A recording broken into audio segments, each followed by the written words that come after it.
Today we are talking about the rapid generation of structural models, inputting your structural frames into your frame analysis MasterFrame. Earmarked for 1 hour, and we're going to cover 4 programs. We're going to cover MasterFrame Pro, and we're going to cover PowerPad Plus. PowerPad Plus, MasterFrame Pro is part of PowerPad Plus, so there's no mystery there. We will also be covering the Building Design Suite because it also has MasterFrame Pro. So those 3 different aspects of our software is all using the frame analysis in the background. And then for those of us who have the Building Designer Suite or have purchased it on its own, we will also be covering the MasterCAD BIM. So we're talking about the BIM integration, and with the BIM MasterCAD you can input these IFC files and Revit files, and we'll talk all about that as we go along. So initially what we're going to look at is the MasterFrame Editor, how we edit in MasterFrame, and then we'll look at DXF Import, which everybody can do. As I say, these last 2 are restricted to people who have the MasterCAD BIM, which is available individually or as part of the Building Designer Suite. So I shall just and I'm going to start my MasterSeries. So in I come to MasterSeries, and I'm going to go straight in to MasterFrame and look at some frame generation tools. We're not really here today to show you everything. We are here to show you what we can do as part of the generation of the model itself. It's now waking up. So as you can see, from a frame point of view, we can go from everything from simple frames all the way up to large multi-story frames and complex industrial frames as well. So they are all there for you to see. But in my case, if I come back to the root, and I'm going to call this demo 999. So, and create my new file. MasterFrame has a lot of different tools for generating frames. We will look at the importing tools later on, but initially we want to look at the actual CAD style generation tools that come with MasterFrame. All versions of MasterFrame have this, and it is a very, very powerful CAD package with a CAD style feel to it and power. So default I'll take initially is to do some grid lines. So let's set up some grid lines.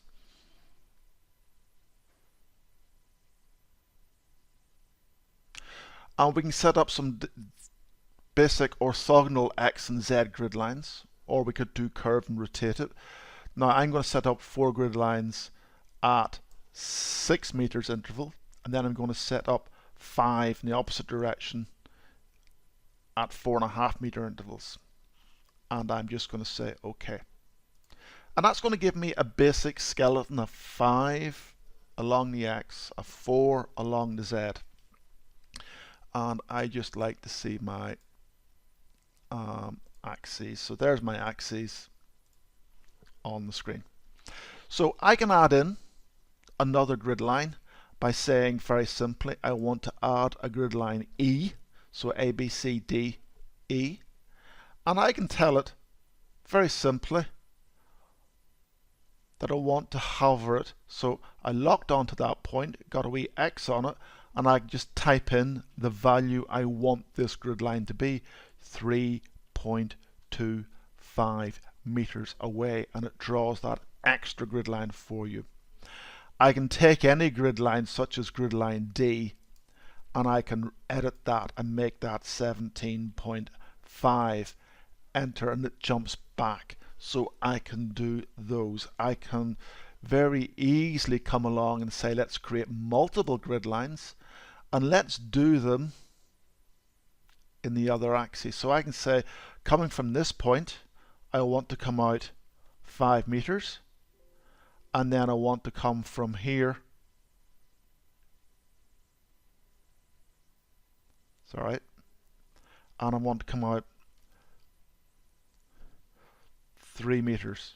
And there I go, I've got grid lines. So very simple way to create grid lines. Now these are orthogonal. If you need to create a grid line that isn't orthogonal, you can create it between two physical points. So I can say I want to create it between. So let's go out here and say I want to come out 4 meters, and then I want the other half to be along here, but I only want it to come out 2 meters. And enter, and therefore I now have a grid line that is on plan, 4 on one end, 2 on the other. And that's between two physical points rather than the normal other grid lines that are just on the X or the Z planes. Again, in a similar fashion, you can create curved grid lines. But I'm going to move on because it's really members we want to create. And clicking on home, I get my little frame. So the create menu allows us to add members. So let's add some simple columns. I'm going to add columns, and I am going to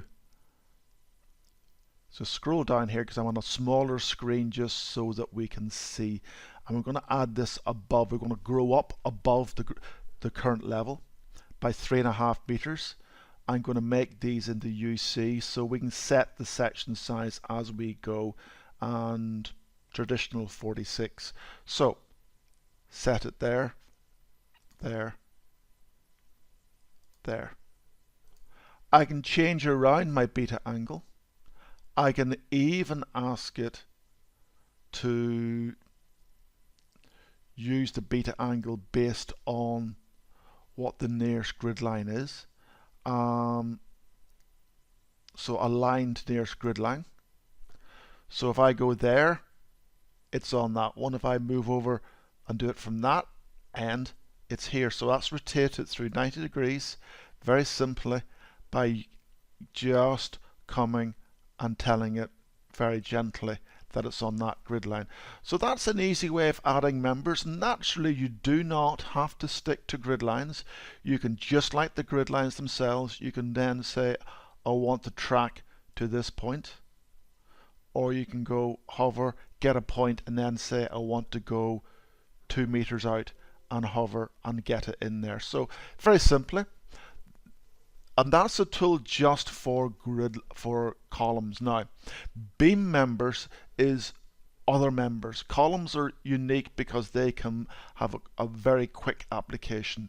So I go into general members, and I'm now going to lash a member, or normal terminology, I'm going to put a member between these two, and I end up with a whole series of 7 members individually set out for us.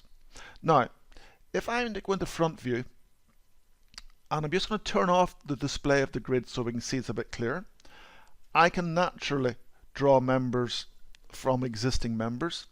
I can also say that I want to draw this member in this plane at 30 degrees.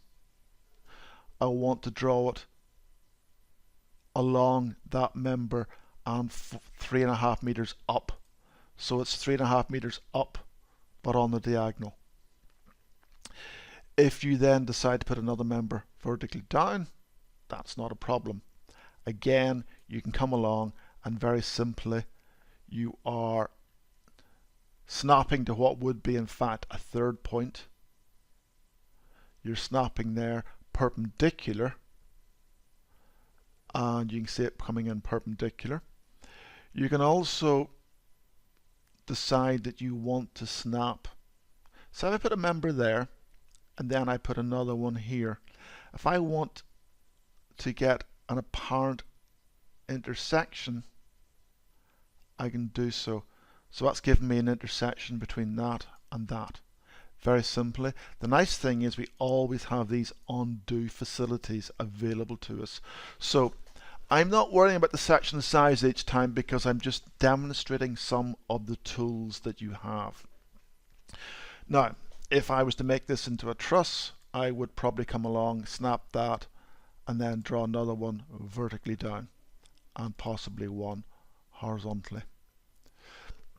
And that's them done. Now, if we look at the members in 3D, they are UCs, nice and chunky, But if I then shorten them, you'll see that it shortened the internals but kept these as primary members because it understands how they work in a primary fashion.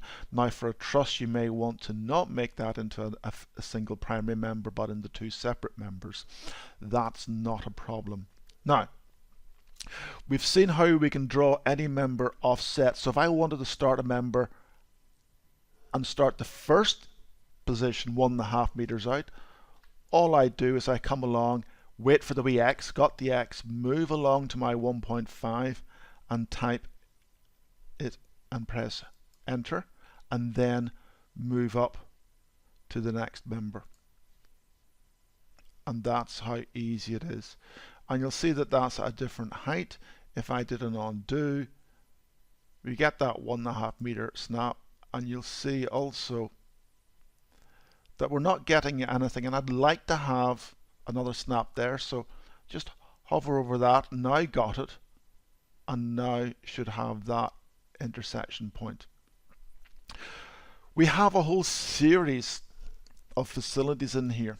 We can have our snap spacing, which at the minute is 1 meter. We have our object snaps, so we're snapping along members. We're doing third and midpoints. We're doing perpendiculars, orthogonals, projections, and we're also doing grid line intersections. One of the other facilities that's very, very careful is auto tracking points. Auto tracking points can be very, very useful, but if you have a very complex frame, sometimes it's useful to turn those auto tracking points off. So that's putting some members in, and you will have noticed that while I was adding them, turn that back on, that I'm able to say, well, actually, I would say, oh, I didn't want that member. I can just draw it again and it comes out. But we have a lot of other manipulation tools, and if I put that back in and I suddenly realize, turning on the lengths of members, that it really needed to be 2 meters away, well, the easiest way, rather than using an old-fashioned shift, is to use the move. And what you can do is you can say, I want to move a whole member, I want to move this member, and I want to move it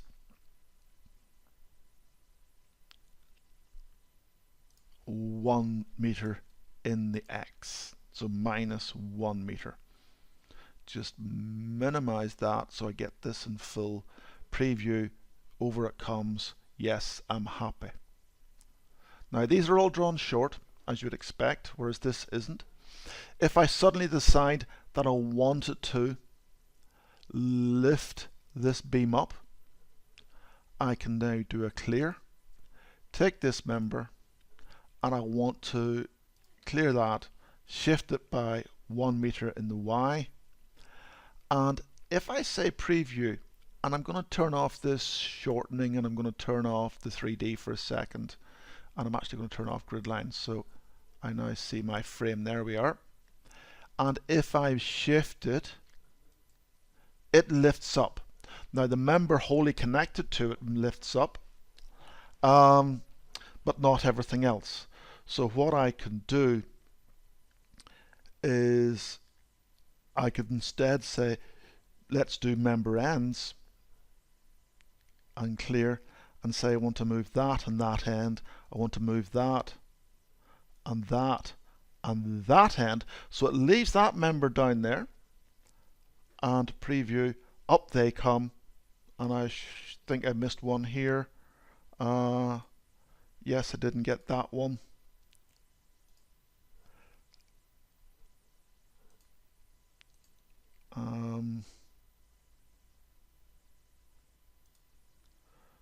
There we go. That's it selected this time, and preview changes apply. So I'm able to drag up portions while leaving other portions around and behind using this end of member rather than whole member, and that's a very, very powerful facility rather than having to recreate things. Now, if we want to take this and make it into two separate members, that's not a problem, because what you have is this split members. You also have merge, which is the opposite. So if I go back to drawing them short, turn off the lengths, and I come along and I go to modify and split, I can take this member, there we go, highlight it, and I can split it, and I can split it at distances, at ratios, or I can just say explode. So it's now two separate members, and when I take it off and off, you'll see it's now in as two truss type members. So we can break that analytical one member component for us. Before I move on, I will come back to the editing tools. I want to look at another couple of drawing functions, and it's probably best just to bring them all back to nodes. One of the nicest drawing functions is, you saw, to be able to type in distances. So if I add a member and I say I want to add a member here, I've got 2 degrees because I put them in. I've also got 6.5 degrees. Well, you also saw my ability to say that I want to draw it 1 meter along, and it just drew that member that's 1 meter long. If I undo that, I also have the facility to say I want to draw a member that is at 1, 1, and in the Z 0. So that's a 1 meter 45 degree line. So it should be 1.7 or 1.414 long. So just like AutoCAD, you can define relative to the last point. Now if we look at our coordinates, X is 7.5, Y is 4.5. So if I wanted to draw another member from there and I wanted it to come out 9, 6, sorry, 9, 6, 0, it then draws it globally at the 9, 6, 0 coordinates. So if I go there, there's the 9 and there's the 6. So we have both absolute and relative coordinates, which are very, very useful. The final useful manual input that I like, I'm just going to put member down there, is the facility to draw a member at an angle other than the defined ones. So I can say I want it to be 5 meters at 15, and that gives me a 5 meter length at 15 degrees. So that's another very, very simple and useful input. Now this is all 2D, and that's great. Now what I'm going to do is I'm just going to tidy this up a wee bit. So I'm going to come along and do a couple of undos of things that I don't really need, and I might just pull that back down. That's better. Now I want to take this into a third dimension, and that's again very, very simple. It's create, because we're creating new members all the time. So create, and that is the copy and add. So coming along, I can say take all of these members, and I want to shift, and I want 2 copies, and we'll connect to connecting members, and I want to shift them in the Z by 4 meters and apply. And then what I would do is I just put it in the top view, clear everything, window this all again, and choose that I want them at 2 meter centers, and put 4 copies and apply. So very simply I have got my spacings that I need. Naturally at any time you can use the shifts and everything, so clearing all that, there's my nice duplicated frame for you. And you can do that in any direction. You could do that in a floor basis, and you can also add it, so you can do it vertically rather than horizontally, adding in floors. So very, very simple. Now, let me have a quick run through all the tools. Members and panels, very clever. If I was to take a panel, say this panel, nothing happens. What I want to do is I want to put in three members, and I want them evenly spaced, and depending on which side I come closest to is the side that they're set off from. So that's three individually equally spaced members. So if I went for two, they would do them at third points. If I want to do them at 1.25 meters,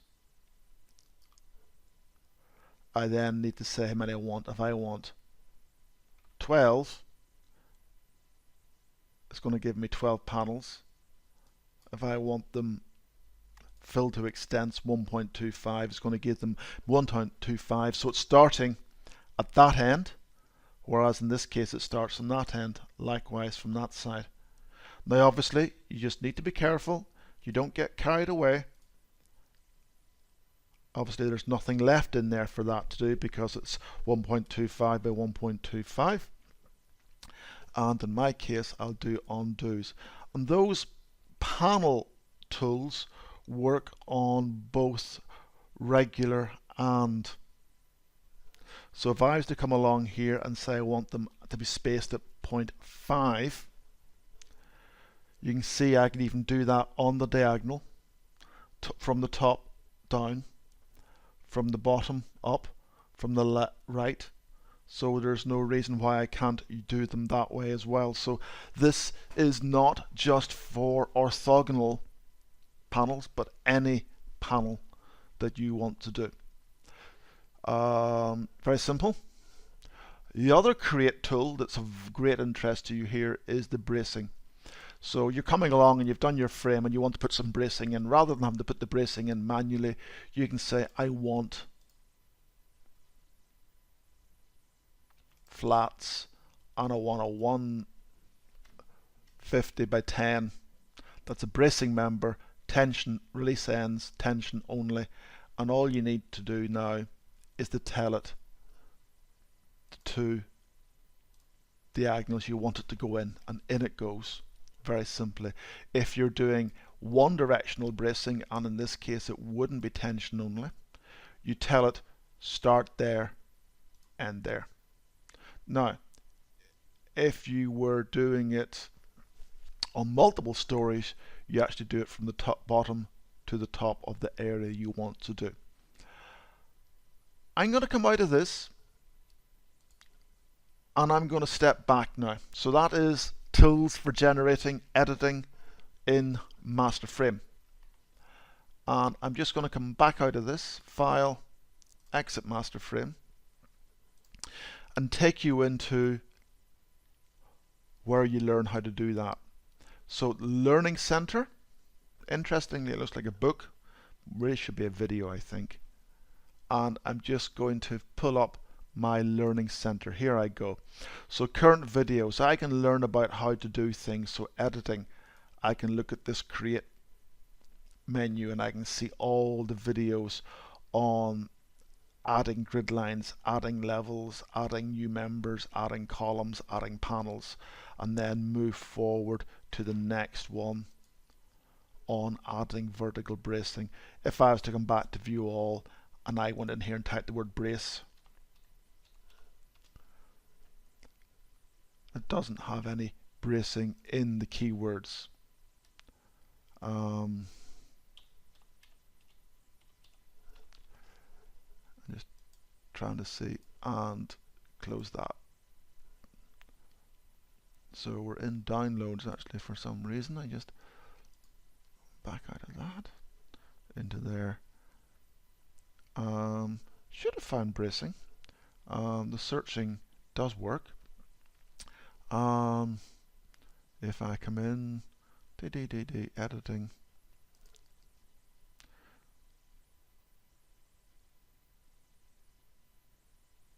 grid lines. It mustn't have used the word bracing in it. Vertical bracing is there, so it should have found it.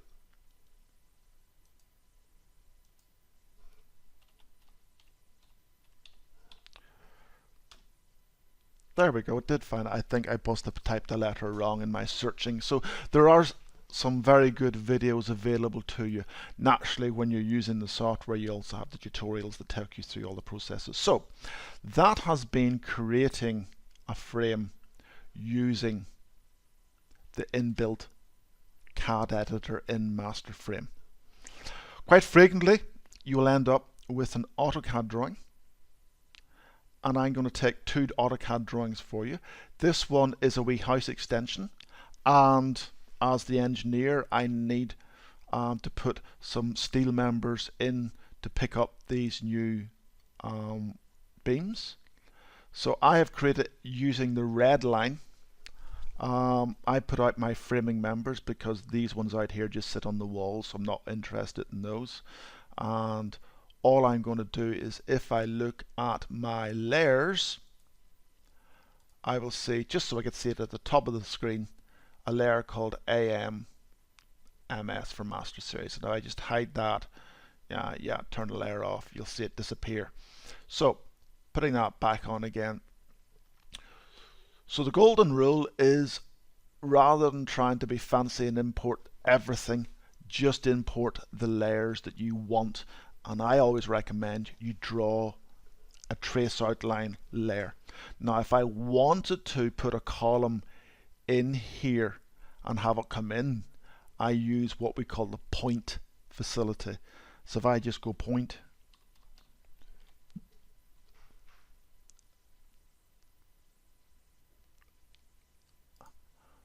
and put a point there, and put a point there. You'll notice also that these members have been drawn a wee bit higgledy. They're not 101% accurate. They're 95% accurate. So how do we bring it in? We go and we say save as. So I'm going to save it. And I don't have a file in here at the minute. I'm going to save it as a DXF file. And you might as well just save it as something basic because it doesn't need to be complicated. 10 or 2007 DXF is good enough. And do I have one called house? I don't, but I'm going to give it a number, and I'm going to give it the time we have at this minute, 13-31. So that's the exact time we're doing this at now, and save. Now, the only odd thing you need to remember is that you need to close the AutoCAD down, otherwise it holds on to the DXF file, and I'm going to say no, I don't want to save anything on this. It won't allow you to open it if it's still open in AutoCAD. So frames, MasterFrame, import, DXF, and if I sort by date, there is 1331 is the date, or sorry, the time stamp, and I'm going to say open. Now, it's now saying, what layer do you want to bring in? Well, the layer we want to bring in is AAMS. We want to bring in lines. We also want to bring in any points we create and create them as, and it's not a multi-story building, 2.5 meters. We will create it in the same directory, so I'm just going to say extract, off it goes, reading the document, and it's found 12 members, and it's created the file, and I can now just say load that file. So very simple, and we got our column coming in here. Now, if you remember, we don't have exact matching of points here, and if I just turn off and on the points, you'll see that it is slightly unmatched. Now, we have a lovely little trick to solve that. And I recommend you just put the whole thing in plan, and then you just go and you say close that, modify, and it's to change X, Y, Z, or the set to common coordinates. So if I come and window wall these, if I reset, sorry, and I say I want to change the Z, which is the into the page one, window wall these, you'll see that it's telling me that I've got different values here, and I'm going to say I want them all to be at 0 and apply. So they're now all pulled to the same level. If I reset that and do it on this run of nodes, you'll see again there's a variation in those, and I'm going to make them 1.95 and say apply. So that's them all aligned horizontally, so to speak, and you would just do the same on the other axes. So we now don't have the same problems. So that was one frame brought in. Let's look at a different frame. That was a planned view. If I go to another AutoCAD drawing, and here we've got a truss drawn out, and what we've done for this truss is we've drawn some center lines. Now obviously we don't know exactly where the centroids of all the members are, but I've just taken the top flanges for these and the intersection points for those and create them all onto the yellow layers. So this time we have several different layers. We have bottom boom, we have diagonals, we have top boom, and we have verticals. So top, bottom, diagonals, and verticals. And the reason behind that is that if we now go and save this one, in this case I save it as going to be a DXF, and I'll save it. And having saved it as a DXF, just going to exit very simply. Now what I'm going to do is, there we go, Truss 1337. Let's open this, and now what I want to do is bring in the bottom boom, the diagonal, the top boom, and the vertical. The steel ones are the originals, and go to extract all those and load the file. The nice thing about this, and I'm just going to turn off all color by section. Obviously we've got some alignment issues we need to sort out. Again, that's the problem with using CAD systems and people not being careful, but I'll show you again a quick tool to merge those very easily. If we look at the viewing of members, you will see that we actually have separate viewing groups, so that we can then go and very quickly assign them steel sections. So we've got a little bit of an issue here. We've got a node, so if I actually turn on node points, you will see, and we'll get big node points please. We've got the node here and the node here, so what we need to do is just go modify and redefine member, and just zoom back out, redefine that member from that node to that node, and it's done. Redefine that member from that node to that one, and it's done. That one from there to there, and it's done. And likewise that one from there to there, and it's done. So there's two different styles of DXF file brought in. My third option is IFC files. Here's a typical IFC file, and you'll notice as we trundle on down through this that you do have beams at different levels that are coming in shallow to each other. You'll see that these members here coming in, and it's all pretty nifty, and that's a typical IFC file. So I've saved that. I'm going to close that down, go to MasterFrame, import IFC format, and it was this file. And I think actually that one might be more impressive. Well, actually we'll bring this one and it's more impressive, I think. And if I say open, just leave all the defaults and extract, overwrite, and it's told me new file, find all that information in the IFC format, load the file, and here we go. And just turn off all the node points. We don't need the node points, do we? And draw in 3D, and let's just draw it in color just to make sure that we can see what's happening here, and everything's come in on grid line. Now in this one we definitely had in the IFC model, which I should be able to grab for you. IFC, and it was this slightly bigger one that we're talking about. And so let's have a look at what this was inside BIM Vision, which is a great wee BIM viewing tool.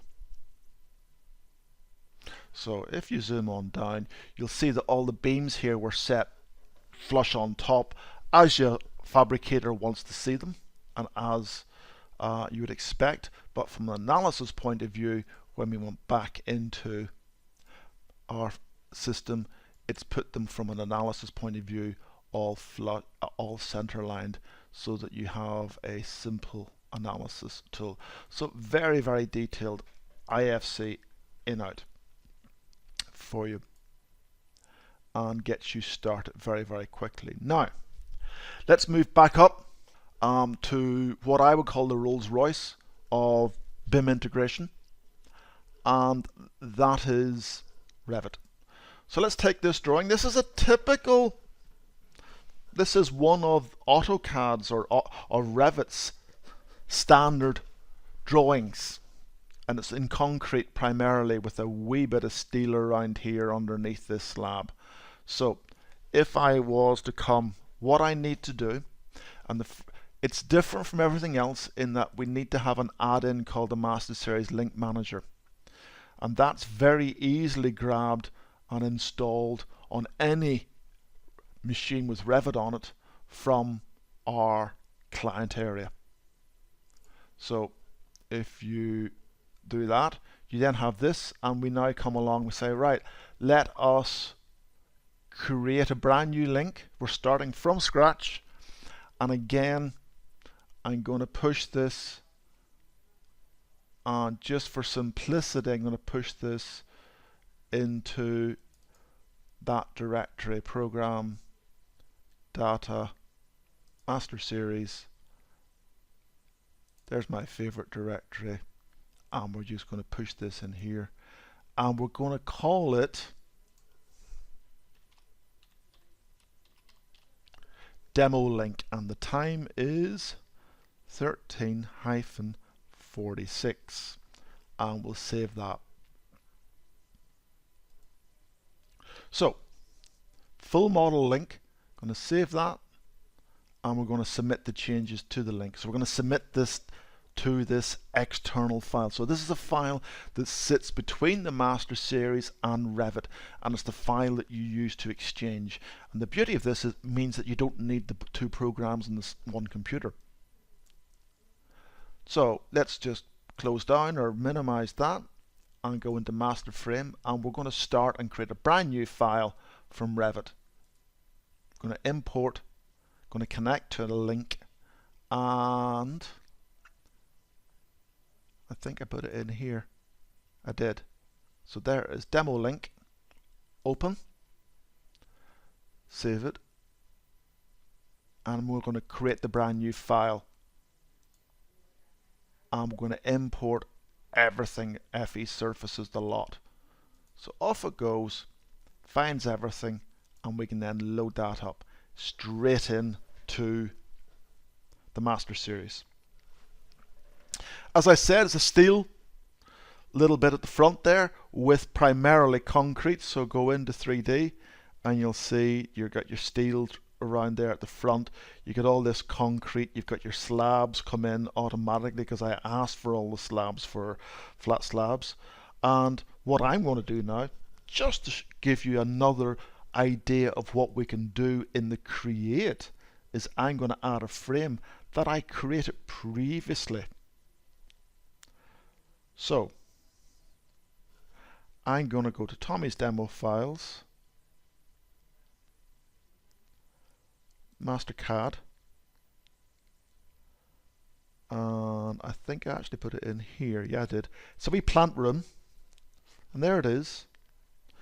And I always like to push it out of the way first. Get it in sitting on its own.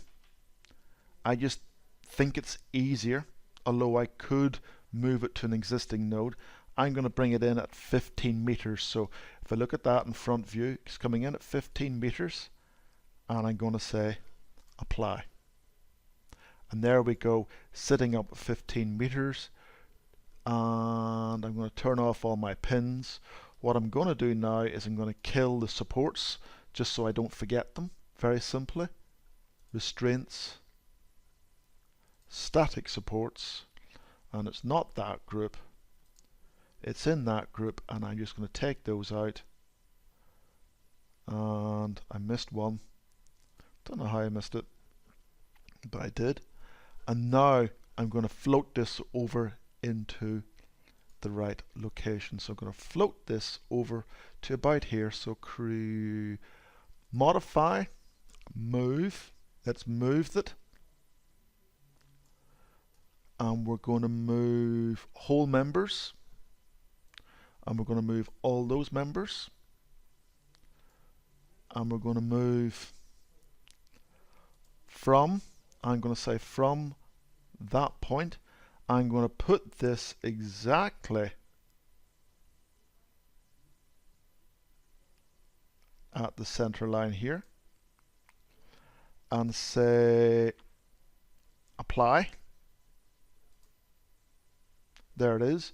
There's your portal dropped on. Naturally, in this case, we probably need to either move this beam over here or to slip, because it's not that heavily loaded, a little steel beam. So very quickly, be lazy, add in a steel beam. So a member.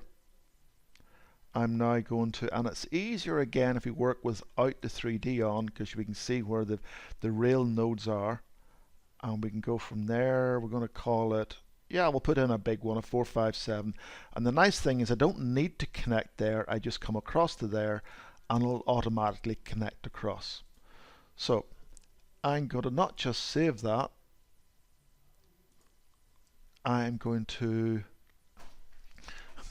go to my Revit link manager, and I'm going to submit the changes from MasterFrame into the link.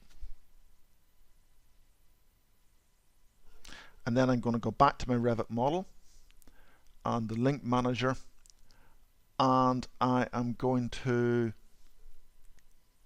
so I'm going to update the model back in from the link. Fingers crossed. So it's going to have a wee read through everything, and it's found all these, and I'm just going to say yep, okay, and it's pulling in, and it should create these additional members coming back in, adding new column sections. Sounds good to me. And it's just got a few little things I need to look at. It's just telling me about some additional members that have been added. And there we go. There's my steel frame come through into the Revit model. And the beauty about this is that I could then take that member, change its section size, move it a meter to the right, and bring it back in to MasterFrame as a iteration of this updating, because every time something is updated on either model, they can shake hands and take it from each other and keep going.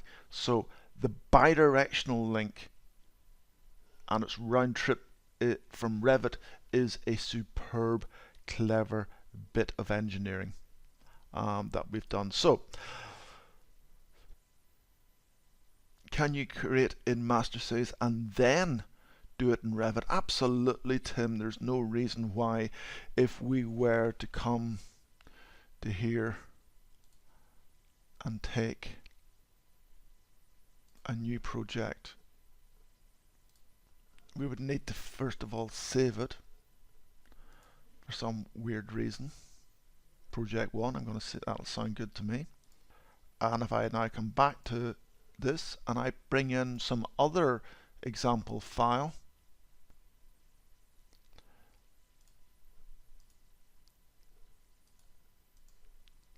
let's take this one in. This should work. So what we want to do is do a beam exchange on this. Okay, there's some tubes where there should be beams, but I'm not worried. And I want to do a Revit exchange. And I want to go to the Revit Link Manager. And I want to remove the existing link. I want to create a brand new one. And I'm going to call it test 1, 2, 3, 4. And save, submit that out. So in MasterFrame, and now over to Revit and add-ins, connect to an existing link, and where did I put it? I might have put it in here. Yeah, 1, 2, 3, 4. There it is. It's 1357. Open.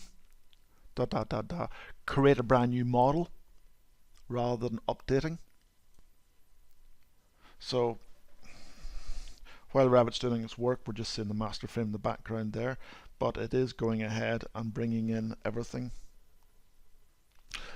Philip's asking a question while this is doing all this hard work. Is there a way of updating all the grades in a frame to be one grade? And the answer to that is yes, there is a way of doing it. There's a couple of ways of doing it. One way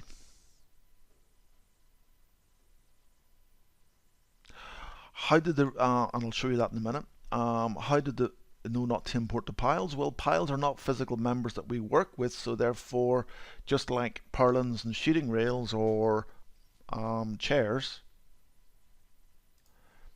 it won't bring them in. So there you go. There's your model on plan, and if we go and view it in 3D, you should now see the frame come in with all the members, and we're looking at the structural model at the minute. So yes, we can come from AutoCAD MasterSeries into, with this 2018 version, we do have the facility of creating curved members. So for example, we could take this member and make it a curved member. So first of all, under Create Members, I'm going to take this member and remove it. And now I am going to add a curved member that is curved by height on the major axis.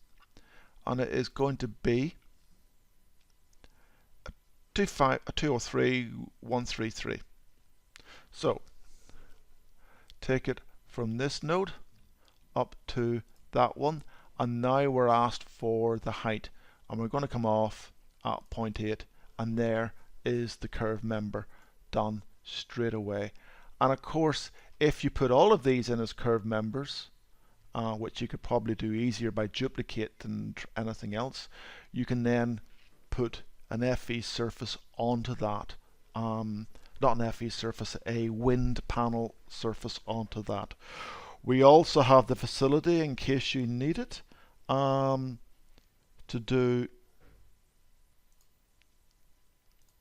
that's another vertical curved member. I'm going to turn that off, undo that, just 1 second, and I'm going to do a minor axis curving.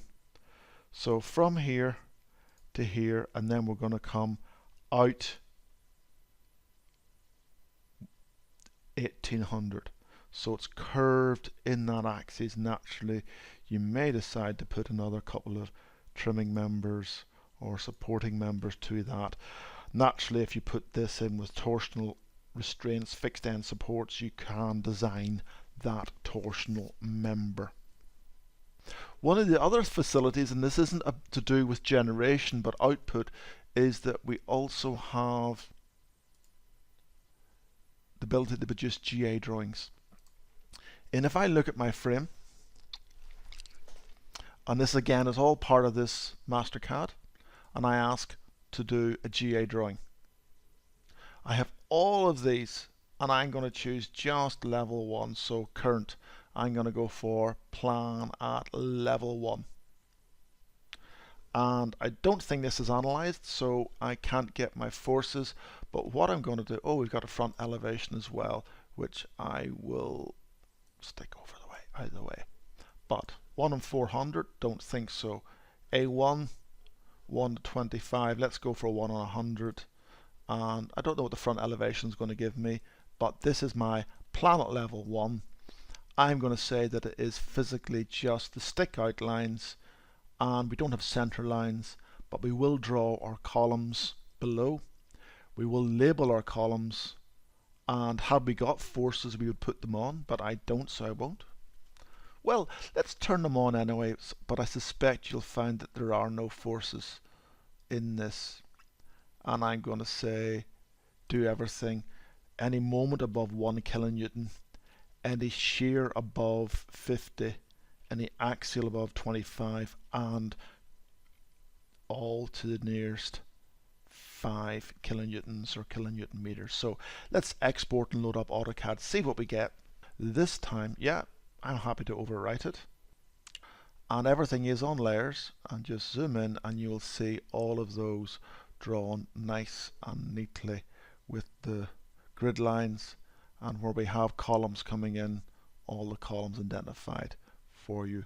So very simple, very straightforward to use, a great little GA drawing tool.